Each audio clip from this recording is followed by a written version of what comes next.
make your day richer than it was before. Got some good times knocking upon your front door.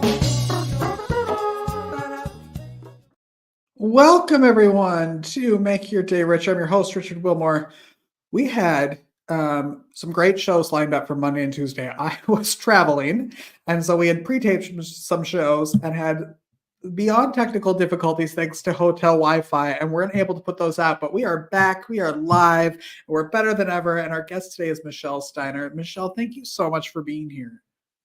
Oh, thank you so much for having me. I'm so happy to talk about this. And actually, while I was prepping for this interview, I thought, oh, there is someone else that I want to introduce you to go on their podcast, because they have a great show called Invisible Conditions.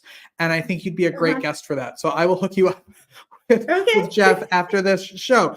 But you're here today to talk about your blog, Michelle's Mission, and everything that you've been doing literally kind of since kindergarten, correct?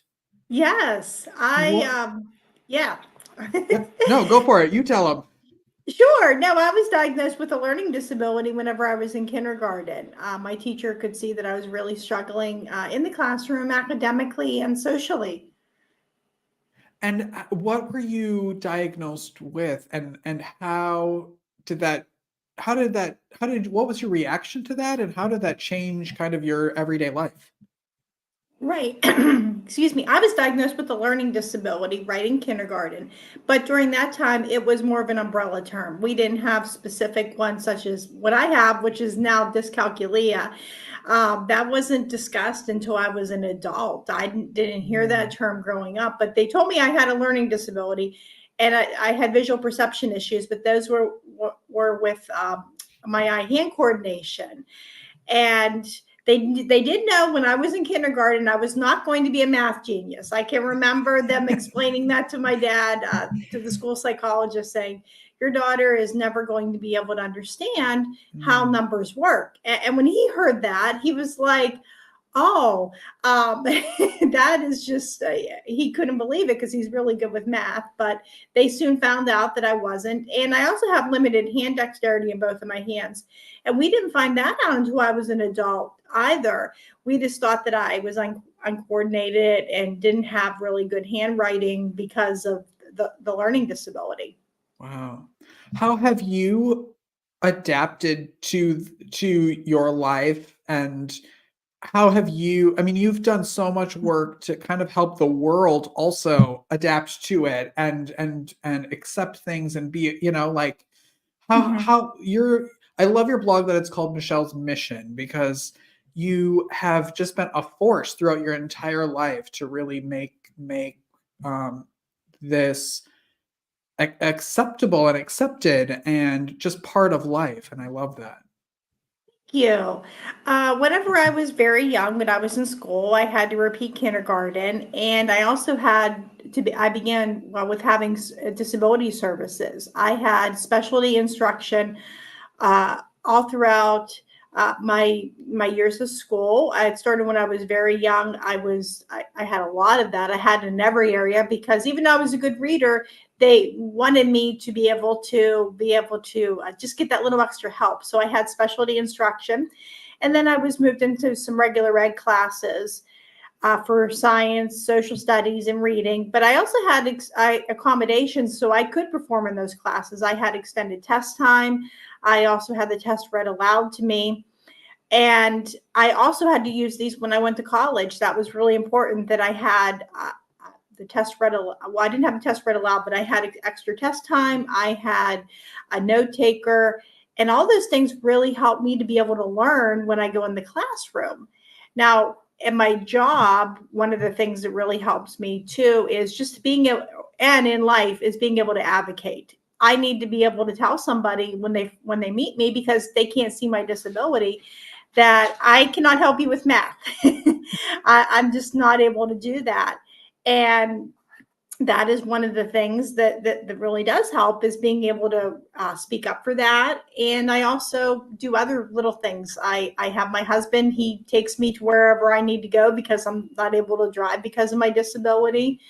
I also get that opportunity to go on walks because if I don't have a ride, and I've turned that into taking pictures of flowers Mm. and other things too. When did it become important to you, or when did you feel the need to talk about it publicly and to advocate for it? Because I think, I think when you're marginalized like that, it's often easy Mhm. to kind of retreat and to not try to blend in, right? And you have Right. taken the opposite of that and kind of turned yourself into a champion for it. Yes, thank you. It became really important after I bought our first house, and I could not open up our front door. I have the limited hand dexterity, and I stood in front of that door with that lock, and I couldn't open it, and it was so frustrating for me. And I can remember the Mighty was offering, they had a prompt that said, write about a seemingly easy task for other people, but it's really hard for you because of your disability.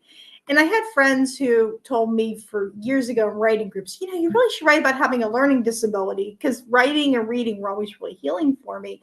And I said, oh no, that's too personal. I think I'm just going to write some bad poetry and some other things that I would not want to read today. But when I finally got that courage to really get real and to write about having the disability, I found that there was more people that were coming to me and saying, well, that's my story, or that's something I struggle with, rather than wanting to run away from it. And what that has helped me to do is to be able to help other people. And it encouraged me to write more articles to help people. It encouraged me to start my own blog called Michelle's Mission too, so I can be able to tell my story, but and just give my experience, but also to be able to help other people that might be in the similar situation. Were you expecting people to come up and say, "Hey, that's my story too," or was that shocking? That was really shocking to me because one of the things about having a math disability that a lot of people aren't familiar with, and having a couple other conditions that people aren't familiar with, is that you feel alone, or you feel more like, oh, I must be the only person that has this. And it was just really surprising when I had people that would comment on that, and I was like, oh, okay, there are other people that have this. This isn't like when I was in school, when most of my peers struggled with reading and not math. I found a lot of other people who do have these things. Can you talk a little bit about Michelle's Mission, the blog, and why you named it that, and what people can find on the blog? Sure. I did Michelle's Mission, and I named it that because I'm just on a mission to be able to educate people about learning disabilities. A lot of people don't have a lot of knowledge on what they really are. We have what we think that they are, but there's not a whole lot of ones that give a lot of accurate information.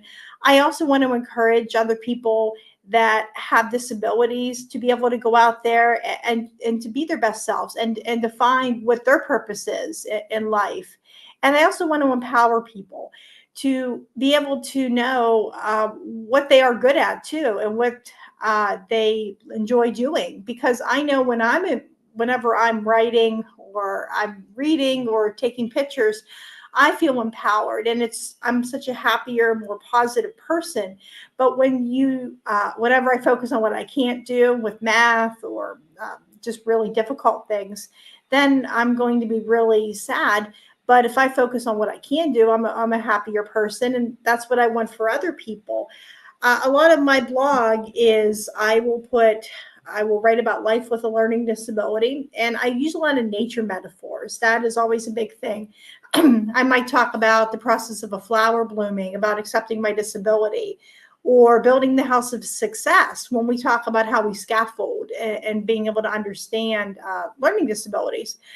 But I also put a lot of my photography on there as well. As I mentioned, I don't drive. So whenever I go on my walks, I get a chance to take pictures of flowers and notice details that other people will miss. So I have a little store where people can purchase that as well. That's so smart.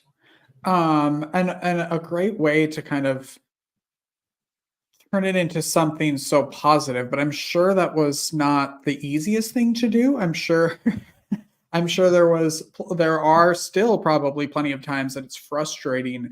What was that process like to kind of come into who you are now and take the positive approach? Because it's so, like you said, it's so isolating and it's so Mhm. sad, like you can go through that feeling bad for yourself, and that's okay too. But when did you think like, okay, I need to do something with this? I can remember I did feel really negative growing up because I had a lot of people that tried to limit me. I knew I wanted to go to college, but I was nervous myself. And I had a learning support teacher who told me, I don't think you can go to college because of your math. And she suggested a trade school. And nothing that really interested me. And I had a really supportive teacher who told me, well, you can go to college because of your disability. You're a good student. You're a hard worker. And I'll never forget her words. I don't remember her name, but sometimes those were the words that got me through when I got to college. And I experienced a lot of other people too when I was at school. I had a psychiatrist who told me I would most likely not go beyond community college. And I had a professor who told me I was going to have limited job choices. And other people said that disability accommodations were cheating.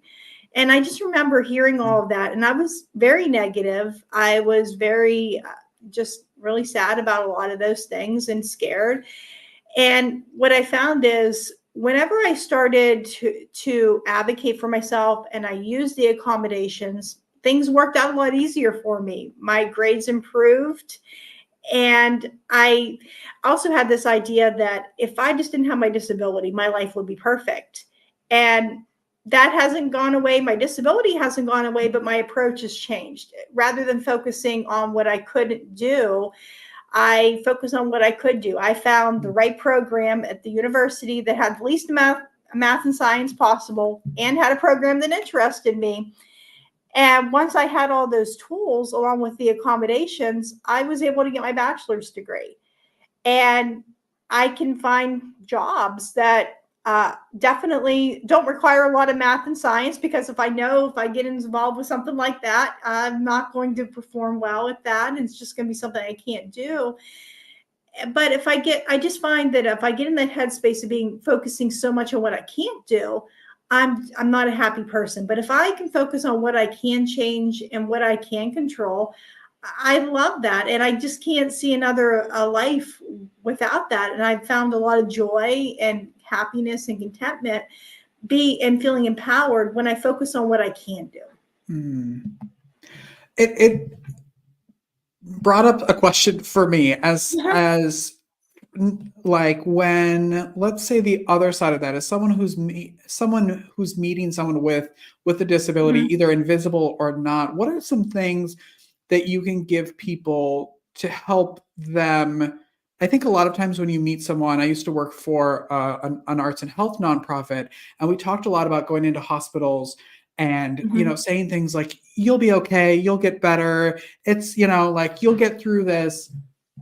And we do that to kind of make ourselves feel better, because we Right. are uncomfortable. Can you maybe give some advice to people who are uh, meeting other people that for lack of a better word, like, that you don't want to hear, like, that aren't helpful, and Right. that it's okay to just like ask questions? Right. I think it's putting yourself how you would meet anybody else, how you would want to be treated if you were in that situation. So I think a lot of it going into it is listening is a really big thing, and following the lead of the person. You might have somebody that really wants to talk about having it, and you might find somebody that's maybe not might be hesitant. So I think it's going in and reading the person, uh, and really doing a lot of listening. If somebody, like, I get a lot of people when I tell them I have a learning disability, people look at me and say, well, you don't look like you're disabled. Hmm. And that, when people say that, that almost diminishes the experience of having the disability. Some disabilities we can see, some we can't. But I think it's listening. If somebody says that they have a disability, then I think it's listening to what they're saying and also listening to the language of how they want to be referred to. Some people are fine with the person first language of saying a person with a disability or learning disability, and other people are fine with maybe putting the disability first too. Sometimes with people who have autism, they might say that they're autistic, but it's looking for how they want to be referred and just how they want to be treated, and taking that. And I think just treating someone like they're a normal person, not going and doing stuff like talking to them like in that small baby voice when that's an adult sitting in front of you. I think that's important. And also I can remember, just the listening. I was at the assistant's office years ago, and I told my caseworker that I had a learning disability, and she was reading the paperwork to me. And I'm like, why are you reading this to me? And she goes, well, you said you had a learning disability. I thought you couldn't read. And I'm like, no, I can read. I need help with just the financial part of understanding the math. And I think it's just that listening and taking somebody's lead on doing that and treating them just as you would anybody else. Yeah. What do you want people to take away from this interview, or, any interview that you're doing, and any of the advocacy work you're doing? Because I don't know you at all, but I love when people are just so true to themselves and want to talk about it. Right. What I would just love to tell people is to know what you want and to be able to find a way to do that. And I always love to say that success doesn't always come in the package that you expect, but sometimes it comes in something even better. There you go. We're going to stop there because Michelle Steiner is amazing. michellesmission.com is her blog. Go there, support her. And is that where people can connect with you, or do you have other social media? Right. I just got a new home for the website. It's michellesmission.com or mrsmichellesmission.com. And I'm also on Facebook and Instagram. Perfect. Michelle Steiner, thank you so much for being here. Thank you so much for having me. Anytime. Come back anytime. You can come back next week if you want. We'll be right back after this, everyone.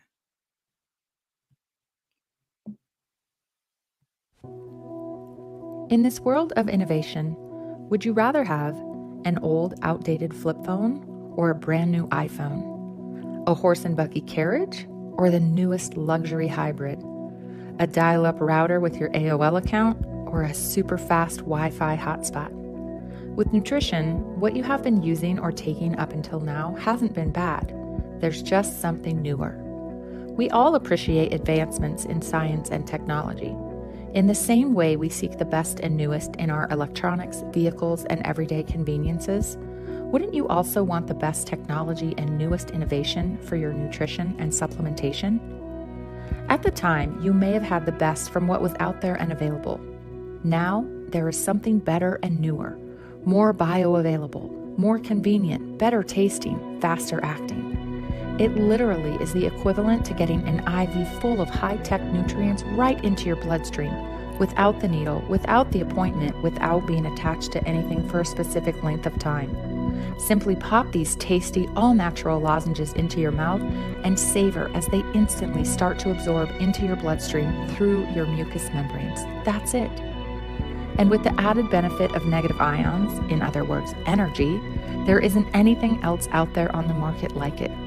Now is the time to switch to the next improvement and innovation in health and nutrition. It's time for advancement. It's time for better.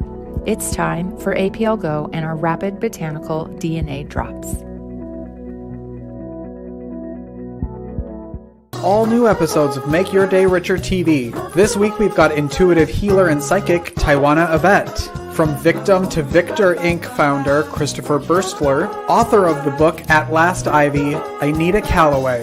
We're moving our bodies with Eileen Jackowitz. And from the blog Michelle's Mission, Michelle Steiner. Make Your Day Richer airs weekdays at 10 a.m. on YouTube and is available on all major podcast platforms. That's our show, everybody. Thank you, Michelle, for being here. We're trying to get Rosie O'Donnell on this show, and we will every day until she's here. Today's Rosie memorabilia is my Turk straw that I got. It used to make noise and do little, say little sayings, but it's old now and the battery's dead. And so that's my Turk straw from Tarzan, the movie that she was in. I just got back from California late last night, and we're here live again this morning. So thank you all for tuning in. But I watched a great documentary on the plane, and it's The Butterfly in the Sky, the documentary about LeVar Burton and Reading Rainbow. Listen, anybody my generation, like I'm turning 40 in August, you need to watch this documentary. There's so much nostalgia and so many, like, it made me tear up on the plane. The way that the show even started, and the people behind that show who were just giving it their all. A lot of them were just teachers who were hired by the PBS station in their town to make this show. And of course, it reminded me of like this show, of just trying to like make something good. And it was a great documentary. So watch that documentary if you can. Butterfly in the Sky. I don't know where it's available. I should have looked that up, but I didn't. I watched it on a Delta flight. So go take a Delta flight somewhere and watch the movie. It's so good. We also got a couple people as sponsors while I was away. So thank you to all of our sponsors. You'll see all of the lists, all of the names at the end of the show. It's just mind-blowing every day when I see something come in that y'all are supporting this show. And I thank you all so much. All of the views, all of the shares, the sponsors, everything. I can't even. So thank you. All right, that's it. So, we're live every day, right? At 10 a.m. But sometimes people can't make it. So we pre-tape stuff. I have 10 interviews that I get to do today for future shows. So I'm going to go and change into another outfit and get ready for another interview that you'll see later. And the 2 episodes that we were supposed to have Monday and Tuesday this week, we will roll in, I think, hopefully soon, next week into another show so y'all can see them, because they're great interviews, but you will see them, just not this week. Okay. That's all I have for you. Okay. I love you all. Go do good things out there. Be nice to people. And I love you all so much. Thank you so much for watching, and we will see you tomorrow with Christopher Bursler, who is the founder of FromVictimToVictor.org. Great organization, and we will be here live tomorrow with Chris. All right, everyone. Have a great day. Love you. Goodbye.